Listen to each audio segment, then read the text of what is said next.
Hello everyone, I'm Ryan Erdmann, AMC's Public Safety Policy Analyst and the Executive Director for MACAC. The AMC Board selected one priority in the area of public safety that is actually a crossover issue with Health and Human Services, and this relates to helping with the cost of jail health care. There are two parts to this issue. The first is allowing medical assistance or Medicaid coverage for inpatient medical care. This is allowable under federal law and has been implemented in a number of other states administratively. Unfortunately, in Minnesota, there is a statute that does not allow for that.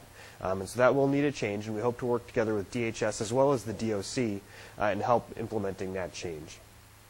The second part relates to health care for state health care program coverage for pre-conviction inmates. The GAMC program used to cover these folks, but the other programs, Minnesota Care, et cetera, do not cover inmates when they're in jail prior to a conviction.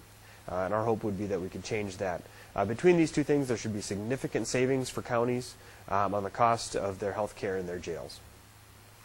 That's the main priority issue approved by the AMC Board. There is two other priority issues, or rather not the priority issues, but two other issues that we'll be working on in the area of public safety this session. The first is Public Safety and the General Government Committee both have asked Bo and I to work on the tax exemption for public safety radio equipment. As many of you know, this was in place for a number of counties, but not all. We plan to pursue that as an association. And the last issue I'll mention is civil commitment of sex offenders. This issue, there's a task force that has been created by order of a federal judge as a result of a lawsuit filed by civilly committed sex offenders against the Minnesota Sex Offender Program, or NMSOP. They have made a recommendation. A report was issued in the early part of December and sent to the legislature, the federal court, and others.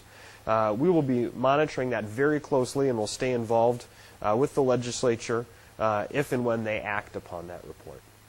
Those are the main things to look for. Obviously, there will be many other issues that crop up during the session, but those are the primary ones for our association that we'll be watching and being active in as this session progresses. Thanks, and have a Happy New Year.